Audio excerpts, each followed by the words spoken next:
Ce n'était pas la mort qui m'a terrifié le plus, le jour où j'ai finalement trouvé la liberté.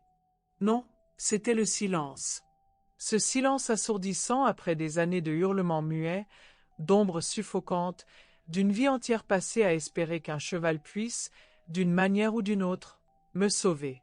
S'il vous plaît, abonnez-vous. Le camion de déménagement était déjà chargé quand j'ai trouvé l'avis d'expulsion signé par mon propre fils. Mais laissez-moi vous raconter une autre histoire, celle qui a forgé la femme que je suis devenue, bien avant que mon propre sang ne me trahisse. Une histoire qui commence par le silence, oui, mais aussi par le doux souffle d'un cheval dans la nuit de ma première enfance. J'avais une dizaine d'années, peut-être moins, quand il m'a appris à penser noir. Tiens la brosse comme ça, qu'il disait, sa voix grave, rocailleuse, comme les pierres de notre ferme isolée dans le nord-est de la France. Mes petits doigts s'agrippaient au bois, et l'odeur du foin et du cuir était mon seul réconfort. Papa était parti le jour de ma naissance, ma mère, elle, ne s'était jamais réveillée. C'est comme ça qu'on m'a dit. Sans parents, sans rien, sauf la poussière des terres lorraines et un grand-père qui ne savait pas ce qu'était la tendresse. Il était grand, mon grand-père, avec des mains calleuses qui sentaient la terre et le cheval. Au début, il y avait de l'espoir, ténu comme un brin d'herbe en plein hiver. J'avais trouvé une sorte de refuge dans les écuries, parmi les bêtes. Surtout Noir. Noir, c'était mon secret, mon confident sans voix, le seul être vivant qui me voyait vraiment. Ses grands yeux sombres reflétaient la pénombre de l'étable, et parfois, je jurais qu'il comprenait le poids de mon petit cœur. Ma compétence, à cet âge tendre, s'est construite autour des chevaux. Je connaissais leurs humeurs, le son de leur respiration, la manière de distinguer un hennissement de joie d'un appel à l'aide. J'étais doué, même si personne ne le disait. Mon grand-père voyait cela comme une commodité. Une bouche de moins à nourrir si elle peut se rendre utile, grognait-il, sans jamais un mot d'encouragement. Mon utilité, c'était tout ce qui comptait. Et c'est là que les choses ont commencé à glisser. Lentement, insidieusement.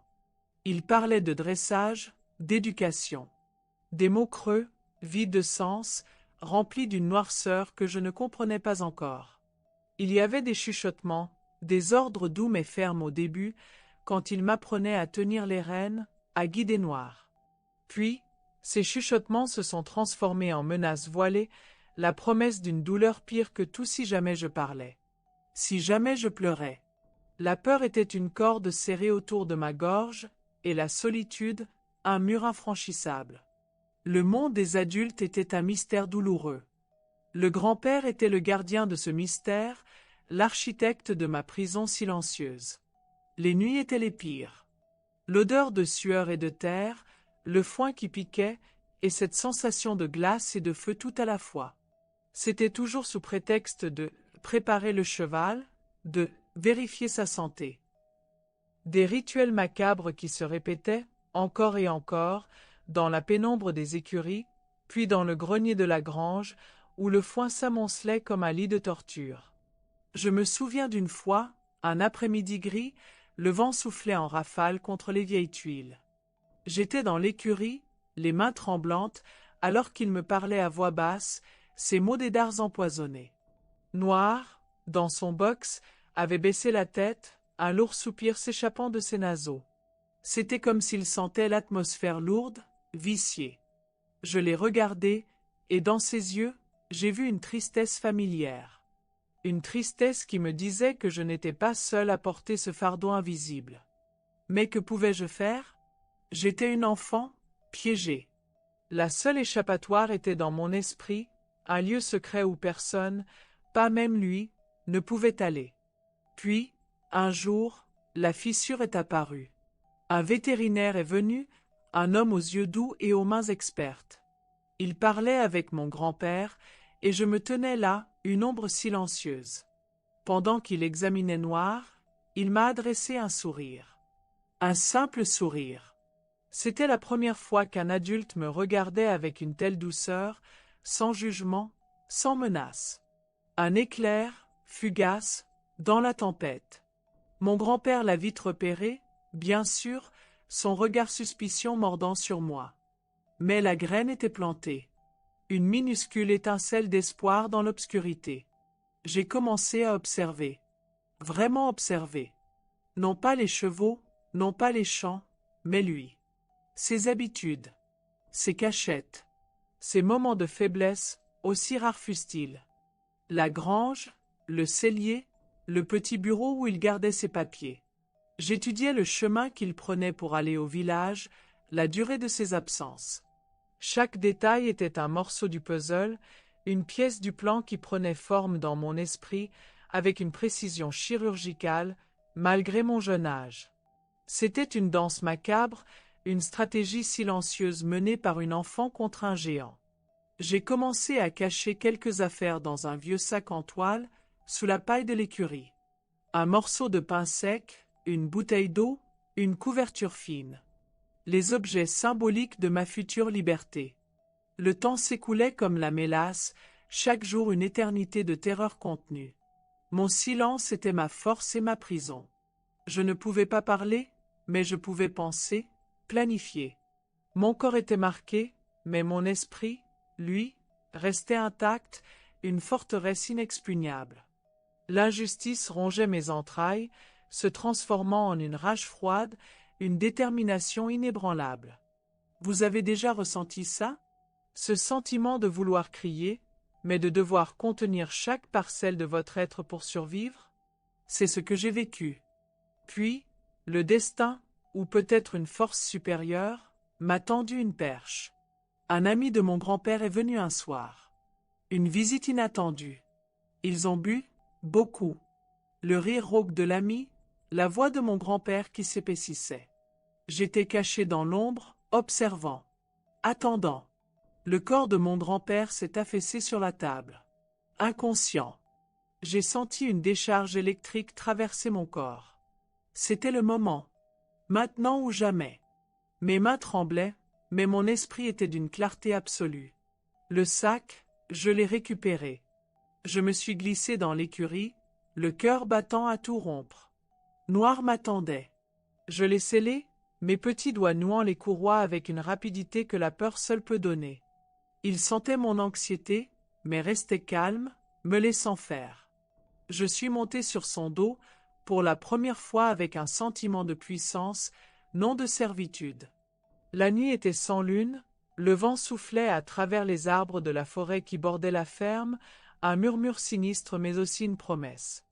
Noir a galopé à travers les bois, ses sabots tambourinant un rythme frénétique sur la terre humide. La peur me glaçait les os, mais la détermination me brûlait les veines. Le bruit des feuilles sous les sabots, l'odeur de la terre et des pins. Chaque branche qui claquait contre mon visage était une douleur bienvenue, une preuve que j'étais vivante, que je fuyais. Je ne savais pas où j'allais, mais je savais que je partais. Loin.